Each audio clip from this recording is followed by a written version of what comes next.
Hey guys, it's Ty the Real Estate Guy. Welcome to the second part of my video on what you need to know before you buy a home, where we'll be talking about the actual process of buying the home.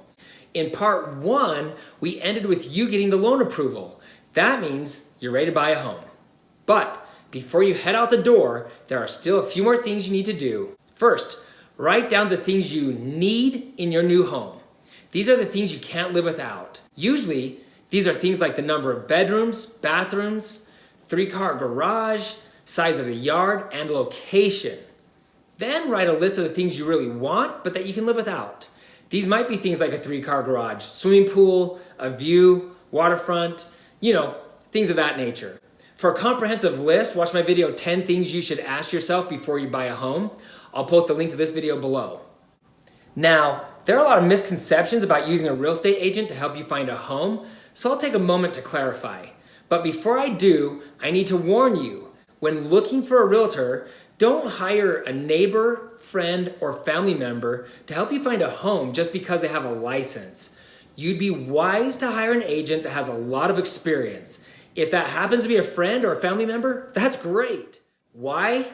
Because buying a home will most likely be the largest financial decision you ever make, and you don't want to leave the fate of this very important decision in the hands of someone with very little knowledge. An experienced agent will negotiate the best deal possible. An inexperienced agent could literally cost you tens of thousands of dollars. Buying a home is serious business. I've worked hard to perfect my craft, going to classes, reading books and articles. I've made mistakes, and I've seen many others make mistakes. I've been in the trenches for a long time, and I've seen some crazy things. A good agent understands the market, and they're usually skilled negotiators. Do yourself a huge favor by hiring an agent that will safely guide you through the home buying process. Maybe you're thinking, I don't need an agent. In most cases, using a real estate agent makes sense, and here's why. Most sellers hire a realtor to list and sell their home. When they sign a listing agreement, they commit to pay this agent a certain percentage no matter what. Most of the time, buyers and sellers both have agents, so that percentage is split between the two agents. So, if you show up without a realtor, the seller can't offer you a better deal because they've already agreed to pay the listing agent that guaranteed percentage. Now, there is a small possibility that listing agent will reduce that commission a little, but remember, that agent has a fiduciary duty to the seller and not you. They're not going to negotiate on your behalf, and it's likely they'll be negotiating against you because they represent the seller. Hiring your own realtor can protect you from any pitfalls, and they will save you a lot of time and anxiety by searching for the homes for you, setting the appointments, and by doing the negotiating and paperwork. If you're moving to an area you don't know, even if it's just across the city, a local agent will know that area and should help you zero in on the right property a lot quicker. There are many other great advantages to hiring a real estate agent not mentioned, but I think you've got the point. Quick side note, if you're thinking about building a home, make sure you hire an agent that has a lot of experience dealing with the home builders. This is my specialty, and in my 13 plus years working directly with home builders, I have seen a lot of inexperienced agents confuse and make the process harder on their clients. In extreme cases, inexperienced agents have actually lost the home for their clients. It's nothing like buying an existing home. If you're going to build, check out my video, Top 10 Things You Should Know Before You Build a Home. I'll put a link to this below as well. Okay, now you're really ready to go. You've got your approval from your lender, and you've got your realtor. It's time to start your home search. Give your agent the list of must-haves and wants, and then let your agent know what price range you need to stay within. Your agent will then plug everything into the system, which will pull up a list of homes that meet your criteria. Now, there are a few schools of thought here. Some agents will send you a list of a dozen or so homes and tell you to choose the top 3 to 5 homes to go look at. This isn't necessarily laziness. Over time, agents notice that most people choose one of these 3 to 5 homes. So why waste your time or theirs. Other agents say if all 12 homes meet your criteria, go look at them all. This is a great idea because sometimes you'll fall in love with one of the homes that didn't initially catch your eye. You know what I say? I say do what you want. You're the boss, you hired the agent, and you can tell us what to do. Now, if you want to look at all the homes, then have at it. If you feel like you can make a good enough call by only viewing 3 to 5 homes, then go with that option. Plenty of people do it that way. Now, what if you absolutely fall in love with the very first home you look at? If you're thrilled with the location and the price, I say pull the trigger. Think of it this way. How would you feel if that home sold while you were taking a few days to look at other homes or to think about it? If the word heartbreak comes to mind, then you should probably make an offer. But what kind of offer? If you love the home, its location, and price, then make a full price offer without asking for a bunch of concessions. Remember that you can still look at the other homes on your list after you've put in the offer, and if you happen to find one you like more, put an offer in on that home also. Often people find 2 to 3 homes that they'd be very happy with. You can put in multiple offers, just make it contingent on the approval of a parent, a spouse, or any number of things. Personally, I recommend that all my clients make the contract contingent upon a home inspection. These sort of contingencies give you the ability to cancel any one of the contracts even after it's been accepted by the seller. Many investors use this tactic because price is often the most important thing to them and they want to see who's willing to negotiate. I'm not going to get into the details of making multiple offers. That's probably another video for another day. But an experienced agent will know how to do this tactfully. For most of my clients and for most of you, you'll just put an offer in on one home at a time. People often ask if they should make a lowball offer, and this is my reply: sure, if you don't want the house. When I was young, well before I was a licensed real estate agent, I was educated on one of the harshest real estate lessons a person can learn. My brother and I were looking to buy a home that we could live in while renting out other rooms to friends and college students. We found the perfect property located near a large university, and the icing on the cake, it was on a golf course. We asked our agent if we should put in a good offer or if it was okay to make an offer well below the asking price. He told us the seller would probably counter and said it would be fine to put in a lowball offer. After not hearing anything back for a few days, we called our agent to see what was happening.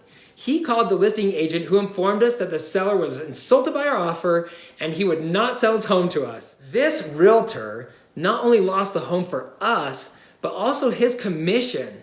Sadly, my brother and I never ended up buying a rental property. And this was during a time when home prices were low, but skyrocketing. We could have lived in that home for free and built some amazing equity with our renters paying the mortgage for us. That realtor's poor advice cost my brother and I tens of thousands of dollars in equity and profits. So what is an acceptable offer? There is no one answer. Like I said earlier, if you love the home and everything's perfect, make it hard for the seller to say no to your offer even if there are multiple bids. Don't make a lowball offer and don't end up like many of my clients wishing they had just offered a few $1,000s more. Regret is a terrible feeling, and I want to make sure it's not something you have to deal with when buying a home. Too often people lose an amazing home over a few $1,000s. To put it into perspective, on your mortgage, that additional $5,000 that you tried to save by not making a great offer would have cost you less than $30 per month. It seems silly, doesn't it, to risk losing the perfect home over $30 per month? On the other hand, if you like the home, but you'd be fine losing it, feel free to ask for small discounts in the form of price reductions or closing costs if needed.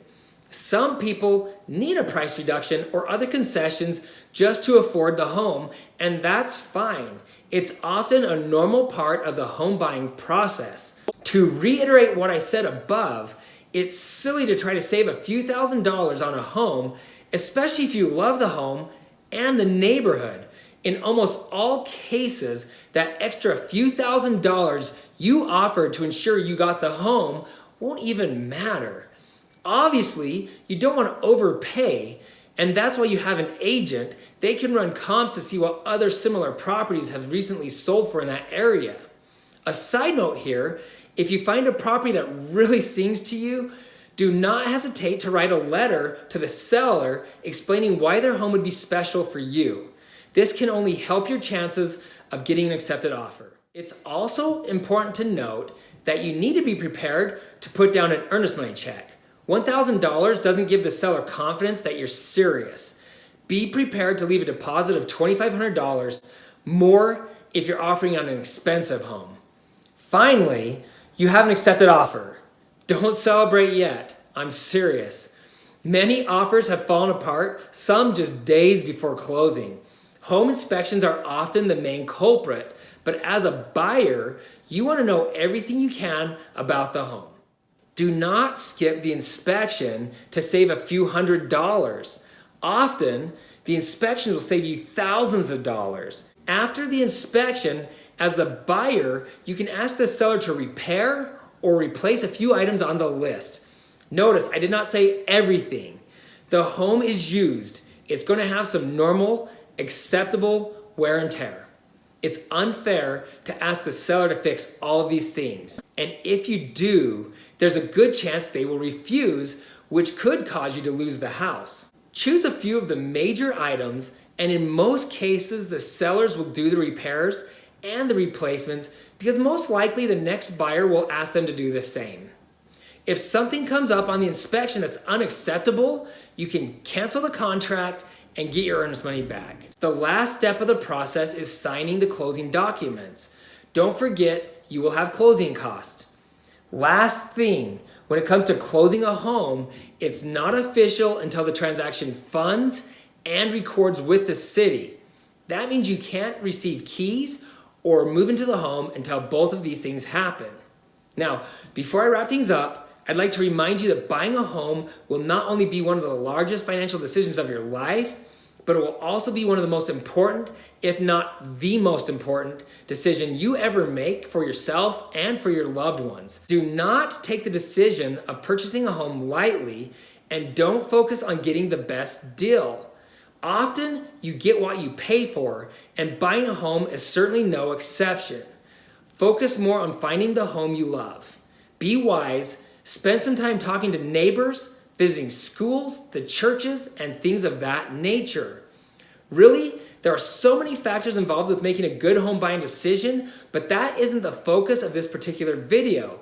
That being said, I recently published a video, Why You Need to Buy a Home, and I strongly recommend watching that video next. I sincerely believe it's the most important video I've ever made. I'll put the link to that below. Thanks for watching.